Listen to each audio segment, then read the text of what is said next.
The Pixel 9 Pro XL is just a bigger Pixel 9 Pro, but that's good enough. It doesn't have exclusive camera features of extra RAM for a boost. It's just got a bigger display and bigger battery. That means the Pixel 9 Pro is an even better pick this year, but it also means that you can choose your Pixel based on the size you like, not the features you need.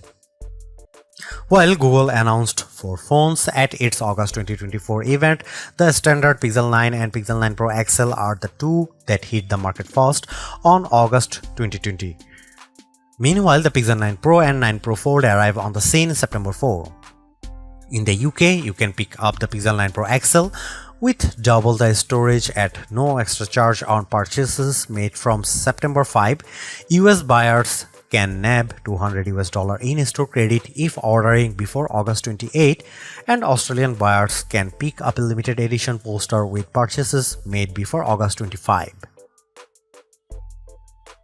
The addition of the new smaller Pro model this year helps Google justify its decision to render the Pixel 9 Pro XL the most expensive candy bar Pixel to date. It starts at $1,099. It's practically like for like when compared to equivalent storage option of the iPhone 15 Pro Max, truly putting an end to the notion that the Pixels are the affordable flagship option. For the asking price, you also get a year's access to Google One AI Premium 2TB plan, which as well as granting access to Gemini Advanced and Gemini Live includes more general Google benefits like Fitbit Premium Access, Nest Aware, 10% back on Google Store purchases, and unlimited Magic Editor saves in Google Photos. A pixel in iPhone font, that's the shorthand I keep coming back to the newer Pixel 9 series design language. The size and feel of the XL's new squared aluminum frame immediately reminds me of Apple's current iPhone 15 Plus and iPhone 15 Pro Max in the hand. Does that polished metal attract fingerprints? Absolutely, but not anywhere near as badly as expected. This new squared form paired with the heaviest build of any candy bar Pixel yet leads to a more premium look and feel overall. This is helped further by the Pixel 9 Pro XL's slimmer profile compared to the Pixel 8 Pro, and side by side with my wife's old Pixel 6 Pro, the jump in build quality is truly impressive. One update I'm not sure I love quite so much is the loss of the camera bar, which is replaced in this generation with a camera peel that protrudes out of the phone's rear panel at 90 degrees. It makes for a more bold and confident aesthetic, but it's not as quickly identifiable as the bar. As well as the cosmetic changes, Google also claims that the Pixel 9 Pro XL's new mid-frame design, not to mention its 100% recycled aluminum outer frame, Gorilla Glass Victus 2 front and rear panels, and IPC state-certified protection against dust and water ingress, make the new phone twice as durable as its predecessor. In my time with the Pixel 9 Pro XL, by trying to keep it out of harm's way as much as possible, the finish has remained unscathed, but whether it will age as gracefully as its titanium-clad competition from Apple and Samsung remains to be seen. Both sizes of Pixel 9 Pro come in 4 colorways, with Obsidian pictured most prominently in this review. The hazel finish most closely apes the iPhone 15 Pro's natural titanium look, and the Galaxy S24 Ultra's titanium grey, while porcelain and rose quartz offer decidedly more vivacious options. The Pixel 8 Pro Super Extra display feels like a noteworthy upgrade from the panel on its predecessor, and while not as earth-shattering an improvement this generation, the Pixel 9 Pro XL screen is a great refinement yet again.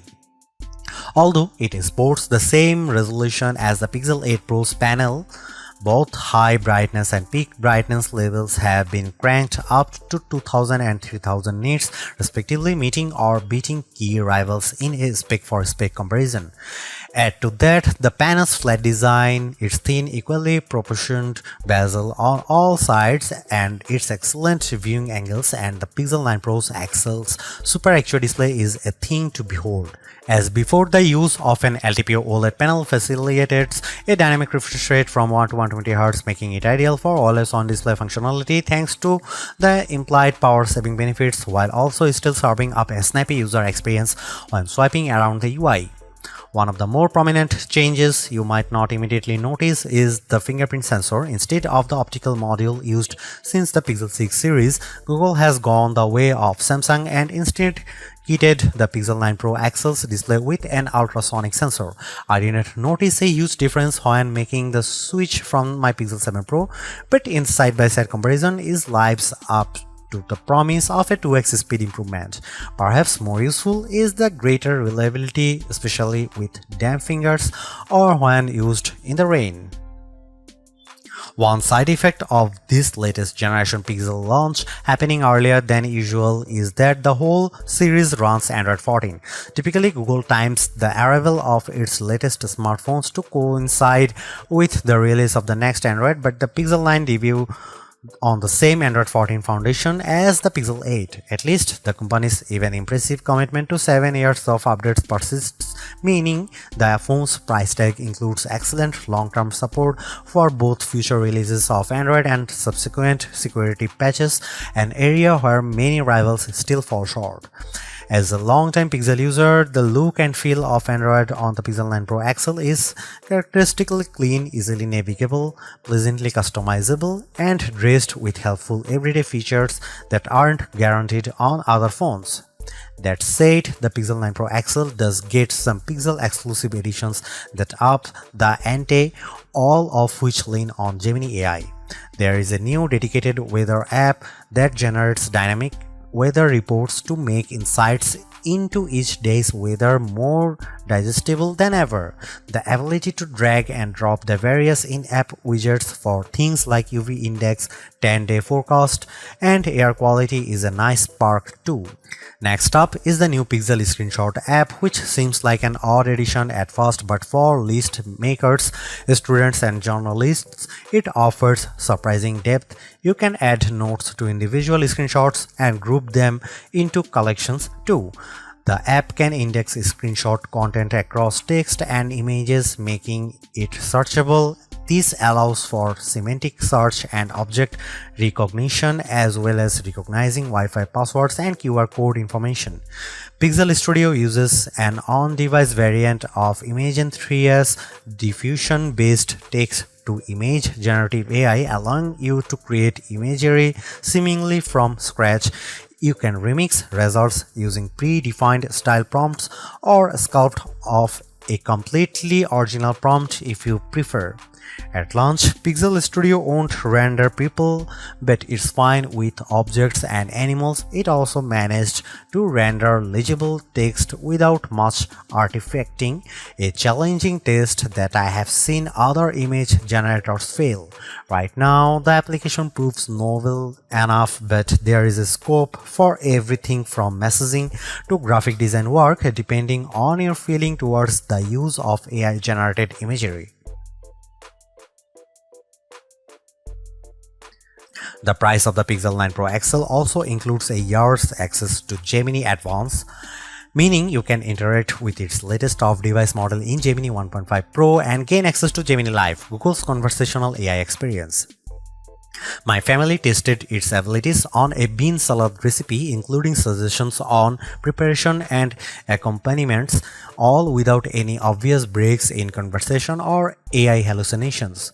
I also had it explain how to change various Gemini and Android settings, although its inability to take actions on many features feels like a missed opportunity, or at least an area that Google should focus on as it expands the assistant's functionality.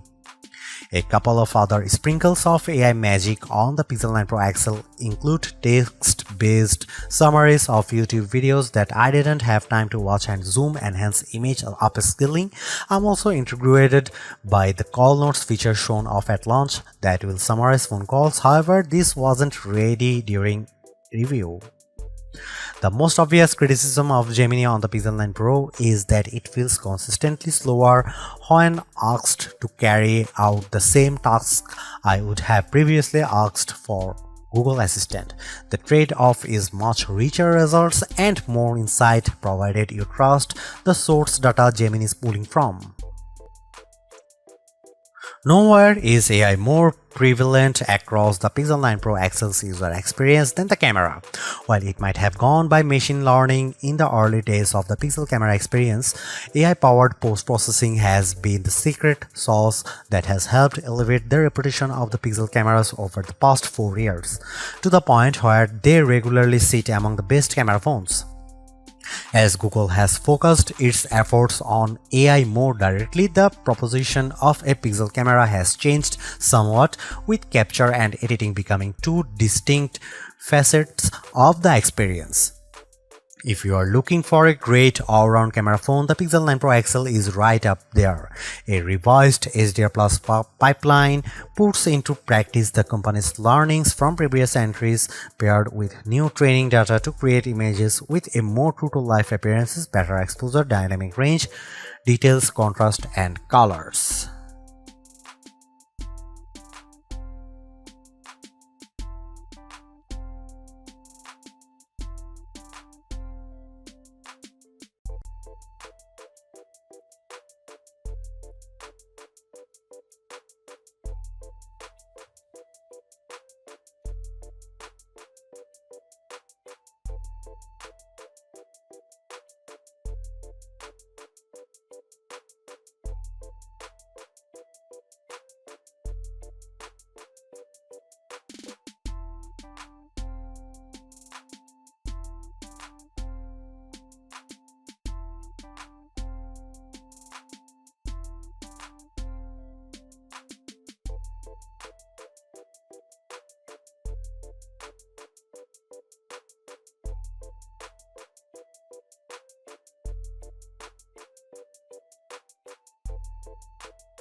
While the Pixel 9 Pro XL feels more equipped for everything you throw at it right now, including high-fidelity mobile games, there is no getting around the fact that Tensor chips continues to lag behind Apple's iPhone chips and Qualcomm's top-tier Snapdragon in terms of raw processing and graphical crunch.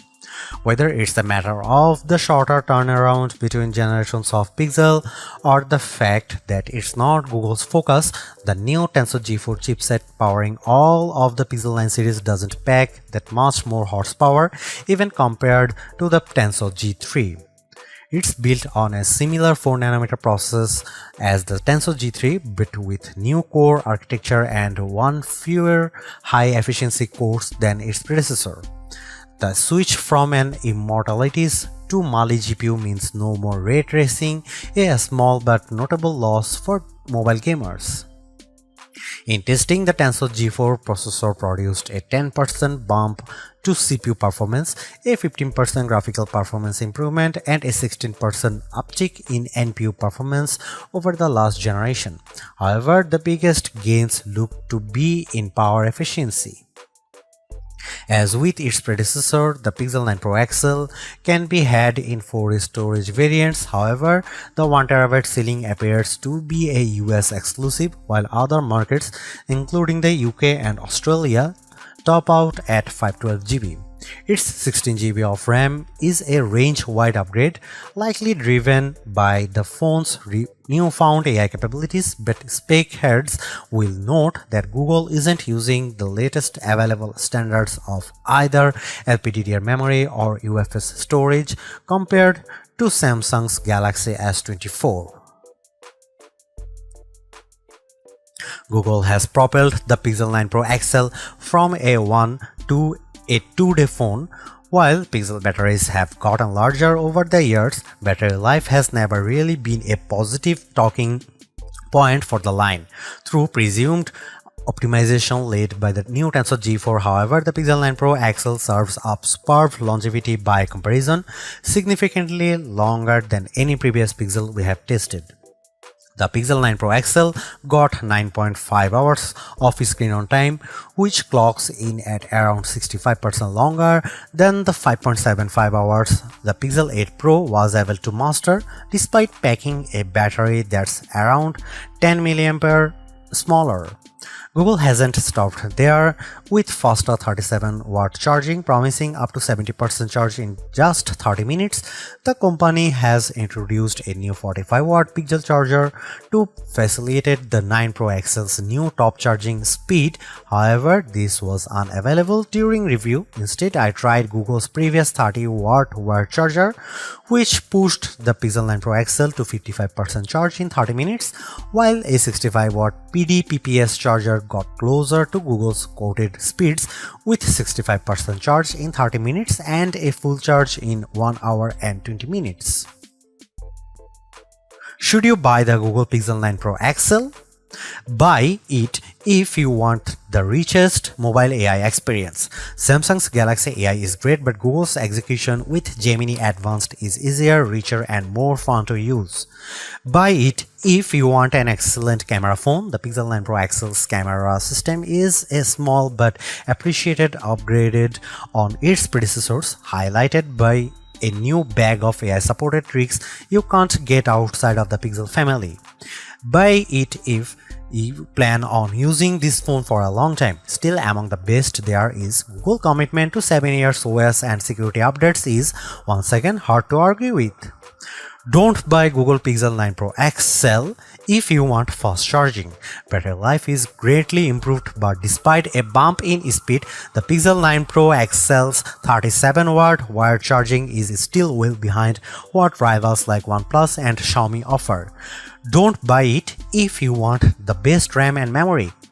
While Samsung forges ahead, Google seems reluctant to move to the latest, fastest, and most power-efficient RAM and storage in its phones, which stings when they cost about the same.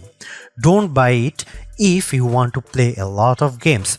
Google's mobile silicon isn't built for gaming, and while the Tensor G4 handles intense games as well, you will get a much better experience with a recent iPhone or any flagship rival running the latest Snapdragon chipset.